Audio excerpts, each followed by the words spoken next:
Welcome to Eagle Eye Crime TV, where we expose the darkest truths of crime, betrayal, and power. Right now, Betrayal in the Brotherhood, the hit that shook the Mafia. They said the Mafia lived by one code, loyalty. Break it, and you're as good as dead. But on a cold November night in Brooklyn, the Brotherhood's own blood oath shattered.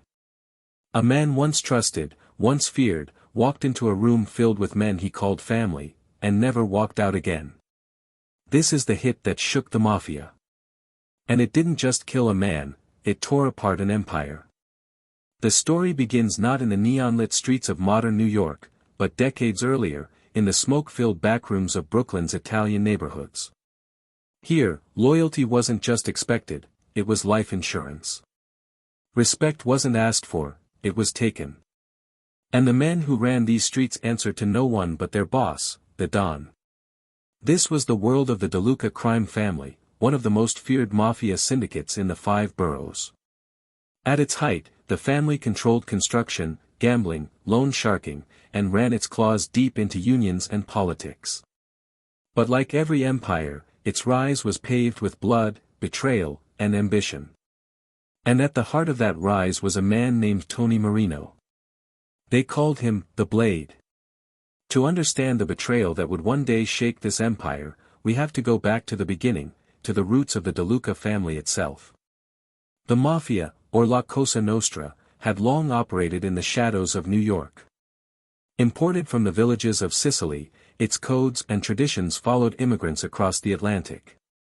Poverty, discrimination, and a hunger for survival created fertile ground for men who lived outside the law.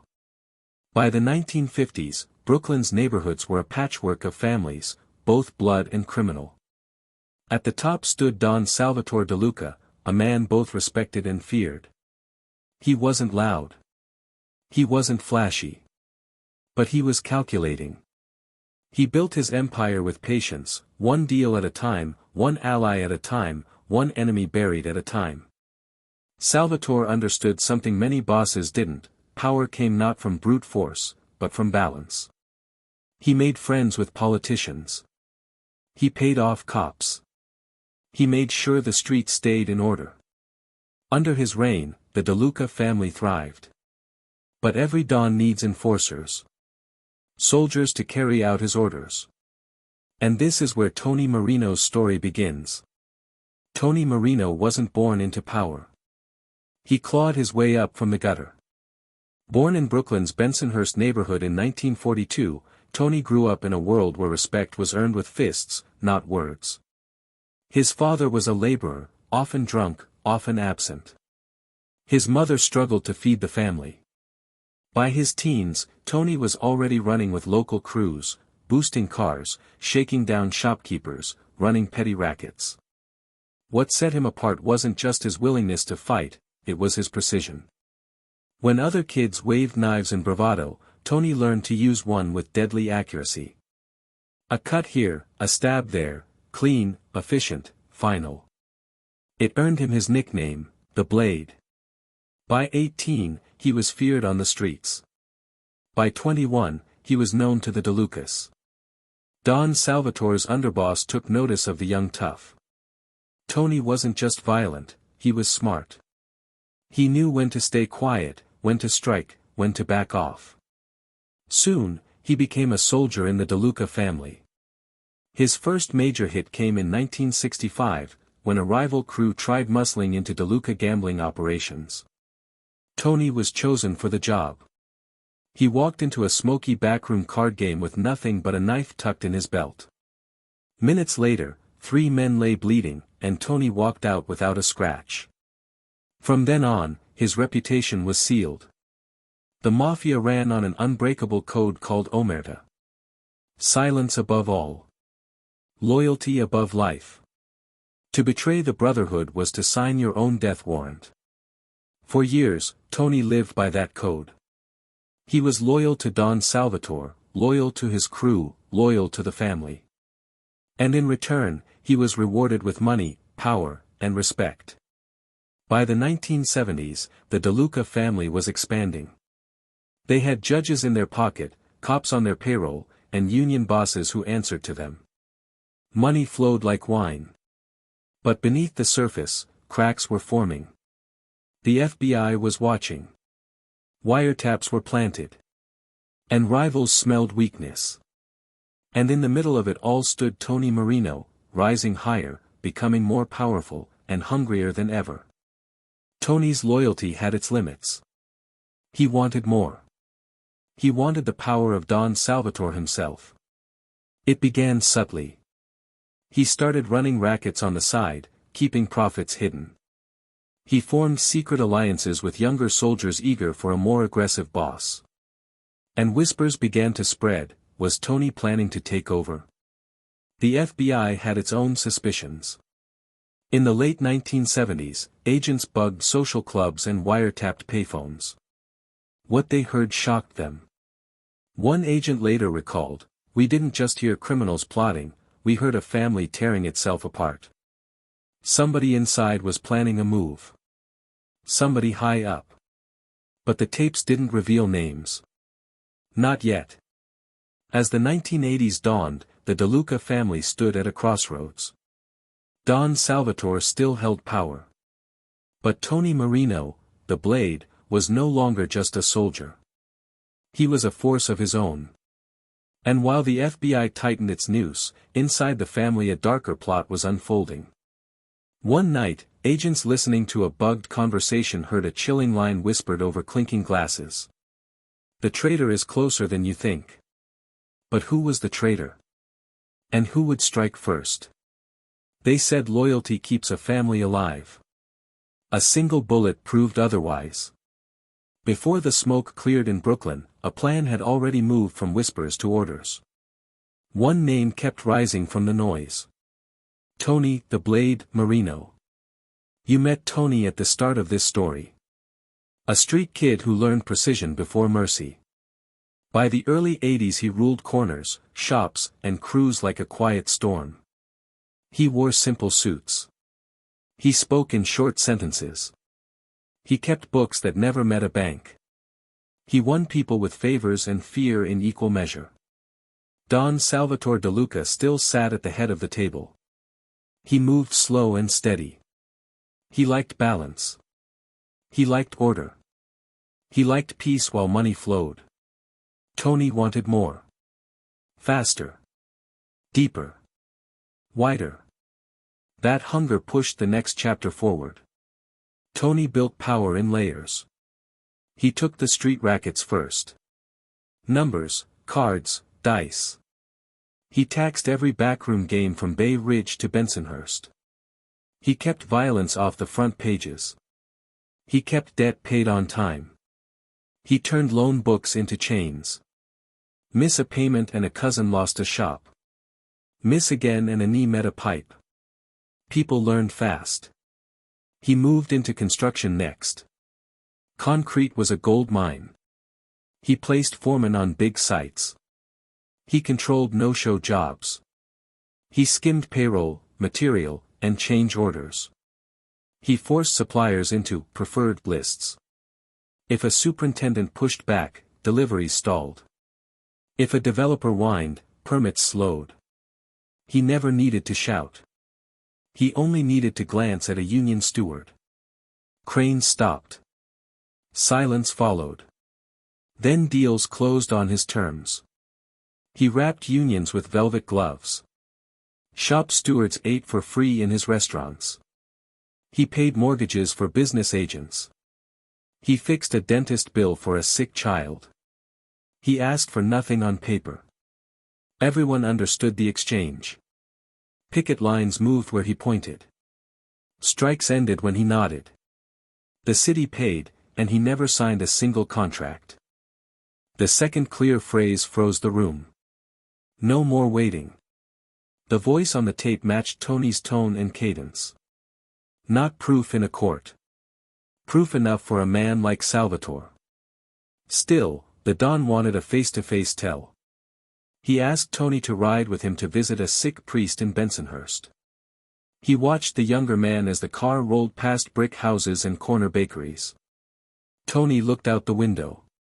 He talked about union votes and concrete pours. He asked about the Don's health. He never shifted in his seat. Hand steady. Voice even. Cold inside. Warm outside. Salvatore saw a mirror of his younger self, minus one thing.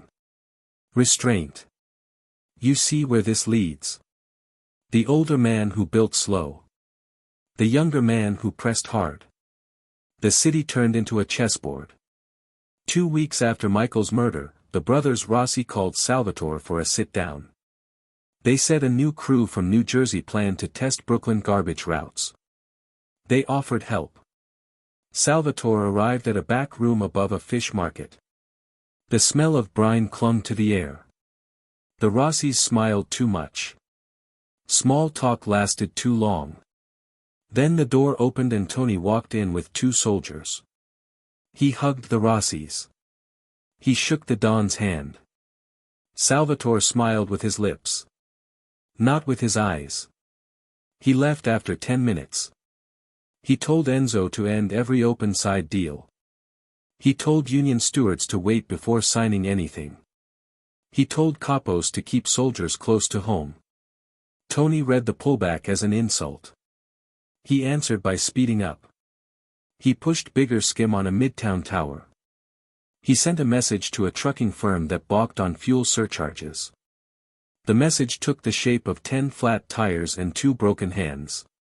He moved a half-dozen no-show jobs into a city contract, then removed them a week later, only to insert them again with new names. He tested boundaries like a boxer tests a guard. FBI pressure kept pace. Agents pulled a young driver named Pete off the street on a warrant for a fake plate.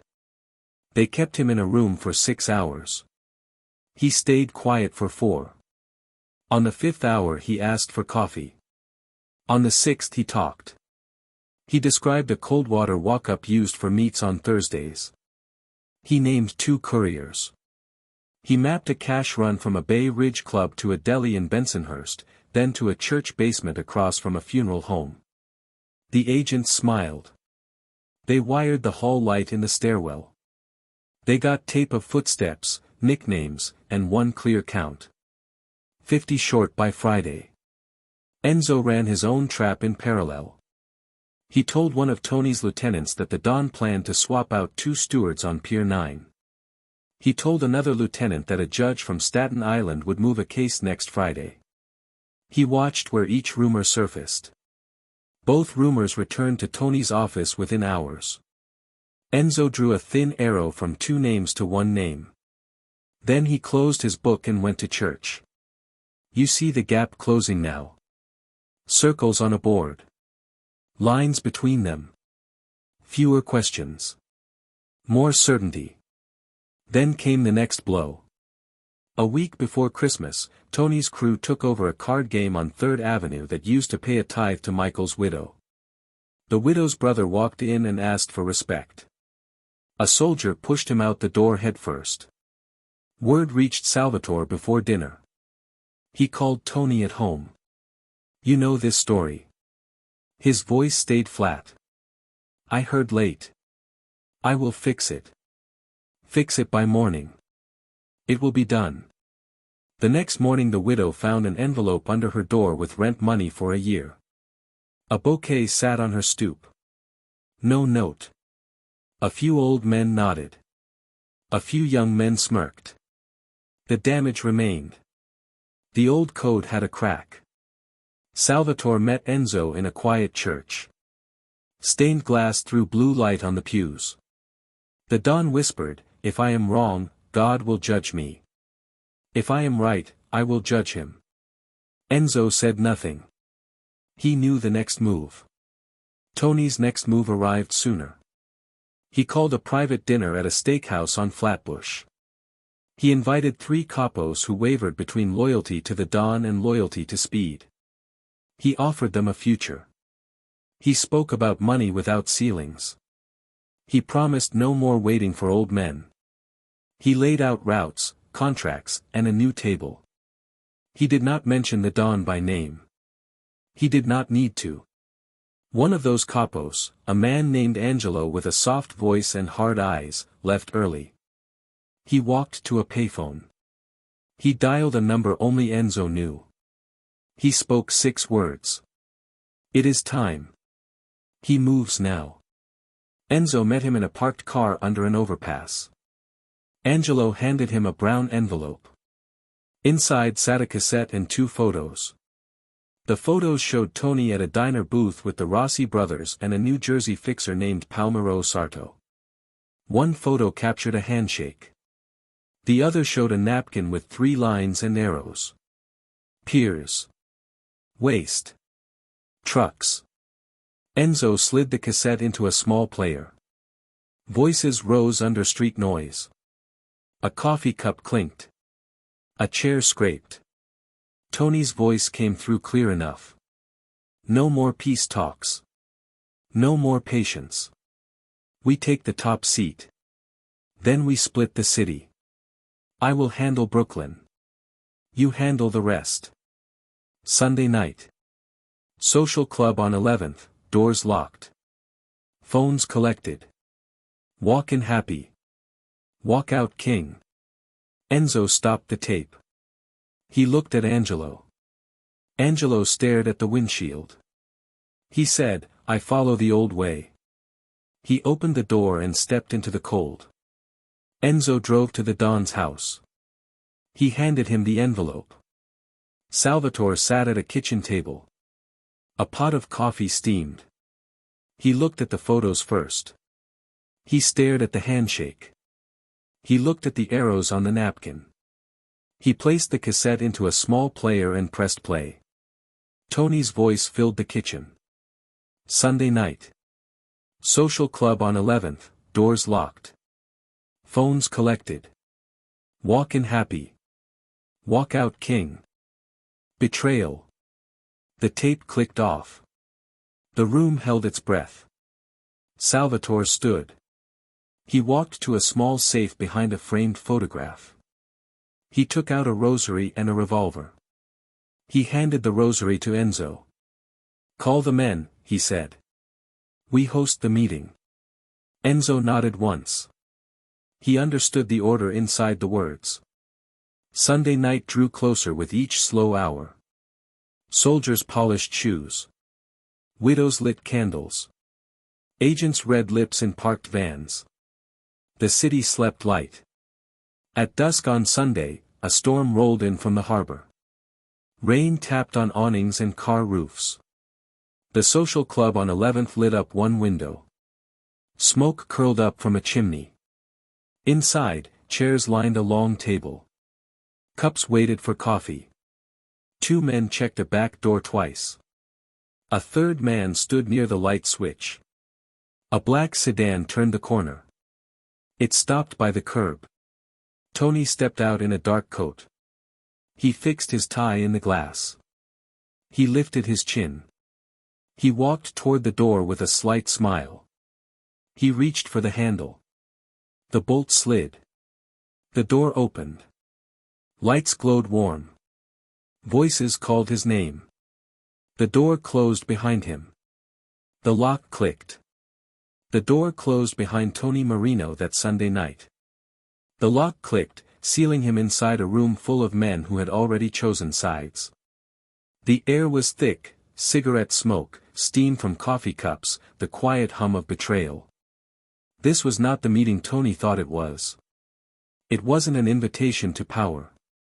It was a trial. Don Salvatore sat at the head of the long table. His hands folded neatly in front of him. On either side, capos and lieutenants, some loyal to the Don, others swayed by Tony's promises of fast money and new power. The silence broke when Enzo, the consigliere, spoke. Tonight, he said, we settle questions. Loyalty, honor, and respect. Nothing less.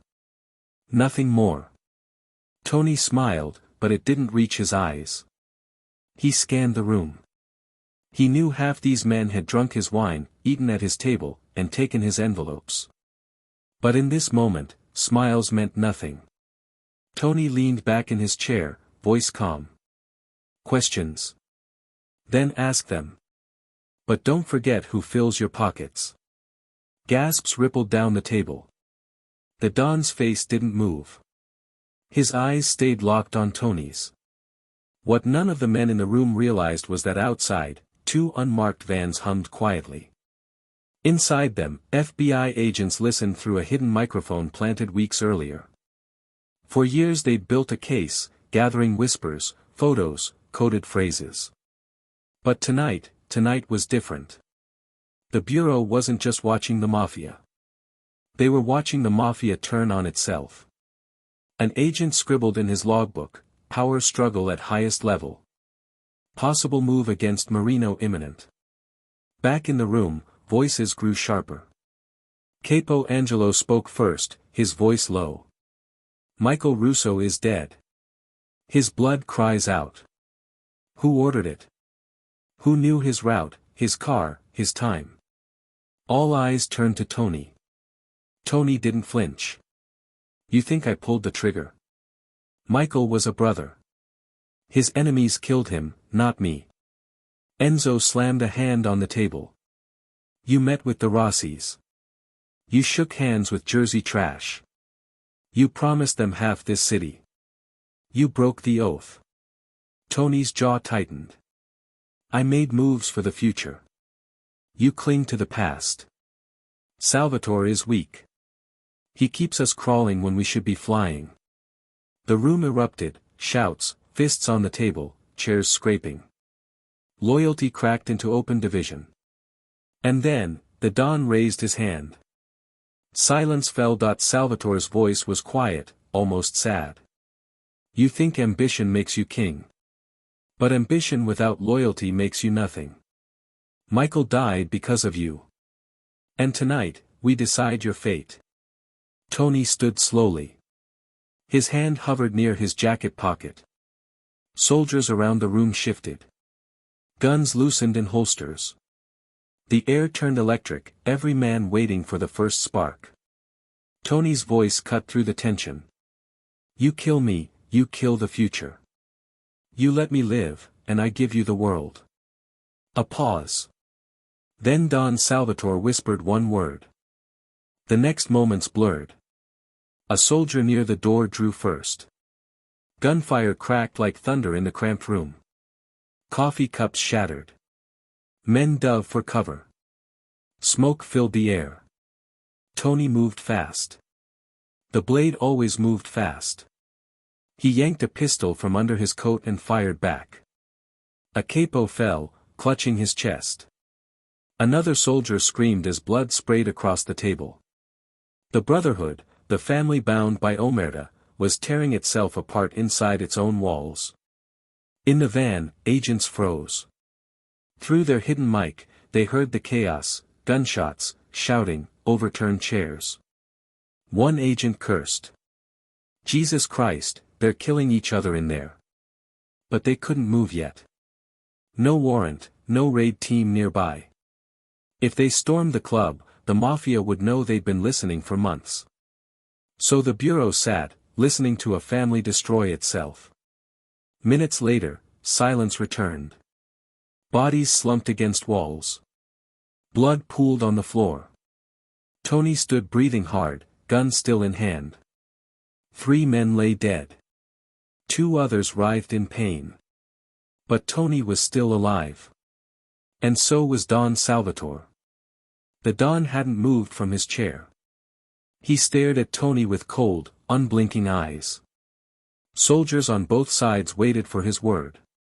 Enzo stepped forward, voice steady. "End it now, Don. The code demands it." Salvatore nodded once. But before anyone could raise a gun, Tony backed toward the door. "You'll never take me alive," he hissed. Then he bolted. Tony vanished into the night. For weeks, whispers spread through Brooklyn. Some said he fled to New Jersey, protected by the Rossies. Others swore he hid in safe houses across Bensonhurst, slipping through alleys like a ghost. But his presence was still felt. Rackets loyal to him kept paying. Soldiers still loyal to him carried envelopes. And every day he stayed alive, the Don's grip looked weaker. The DeLuca family was no longer united. It was at war with itself. Funerals filled the weeks that followed. Widows wept. Priests whispered prayers. And every burial widened the cracks. Some soldiers swore loyalty to Salvatore. Others swore loyalty to Tony. And some swore loyalty to no one, waiting to see who would come out on top. The FBI smiled. They didn't need to plant stories anymore. The Mafia was destroying itself faster than the Bureau ever could. Then came the phone call. A payphone on Staten Island. A voice the FBI hadn't heard before. Sunday night. Marino makes his move. He's coming back to Brooklyn. The Don won't see it coming. The agents leaned in. This is it. This is the takedown. But for the DeLuca family, it wasn't law enforcement that scared them most. It was the knowledge that the final war inside the Brotherhood had already begun. They said he wouldn't dare come back. They said Tony Marino, the Blade, was too smart to return to Brooklyn, where every street corner whispered his name and every eye watched for his shadow. But power is a drug. And for Tony, exile wasn't enough. He didn't want to hide. He wanted to rule. On a cold Sunday night, the Blade came home. At FBI headquarters in Manhattan, the agents huddled around a payphone transcript. Sunday night. Marino makes his move. He's coming back to Brooklyn. The informant's voice still echoed in their ears. For weeks, the Bureau had listened, recorded, waited. They had files stacked high with evidence, murders, rackets, payoffs. But one thing they didn't have was timing. Now, for the first time, they knew exactly when Tony would strike. But even they couldn't predict how bloody the night would become. Inside the DeLuca family's safe house, Don Salvatore sat with Enzo, the consigliere. His face was tired. His empire was fractured. And his patience was gone. He's coming, Enzo said. Salvatore nodded slowly. Then we end it tonight. No more shadows. No more whispers. The Brotherhood bleeds, or it heals. One way or another. Around him, loyal capos loaded their weapons. The room smelled of gun oil and resolve. Tony thought he was clever. Thought his secret return would catch the old Don off guard. But the streets of Brooklyn belonged to Salvatore longer than Tony had been alive. Informants whispered. Soldiers leaked. And before Tony even crossed the Verrazzano Bridge, Salvatore knew. The Don set the trap. A warehouse on the Brooklyn waterfront, once used for smuggling liquor, now bait for the Blade. Word spread through the underworld, an emergency sit-down, a chance for peace. But peace was never on the table. The night was cold. The East River lapped against the pier. Inside the warehouse, shadows moved, men with guns hidden under coats, waiting. Then headlights cut through the fog. A black sedan rolled to a stop. The door opened. Tony Marino stepped out, his sharp suit catching the glow of the streetlight. Behind him, a handful of loyal soldiers fanned out, tense and ready. He walked into the warehouse like a man already crowned. His voice rang out. Salvatore. Come shake my hand. Tonight, we start fresh. From the shadows, the dawn emerged. Old, steady, calm. Fresh starts, he said quietly, are for men who kept their honor. You lost yours the night you killed Michael Russo. Tony smirked. Michael was weak. You're weak. The future doesn't wait for old men. Silence.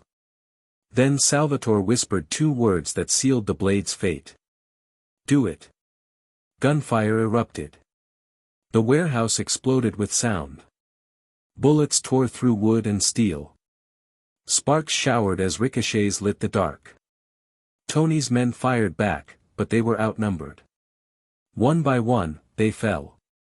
Tony ducked behind a pillar, firing with deadly precision.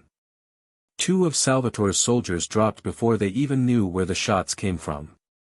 But then, Tony turned to fire again, and froze. His most trusted lieutenant, Carlo, stood behind him. Gun in hand. For months, Carlo had sworn loyalty. For months, he'd promised Tony the crown. But now, in the most crucial moment, he shifted sides. His pistol leveled at the blade's chest. Tony's eyes widened. You. Carlo's face was stone. Loyalty to you would get me killed. Loyalty to the Dawn keeps me alive. A single shot rang out. Tony staggered. Blood bloomed on his shirt. He dropped to his knees. The blade had been betrayed, by his own blade, just as Salvatore stepped forward to deliver the final blow. Sirens wailed outside. Headlights flooded the pier. Black vans screeched to a halt. Doors burst open. FBI. Federal agents. Drop your weapons. Chaos erupted again.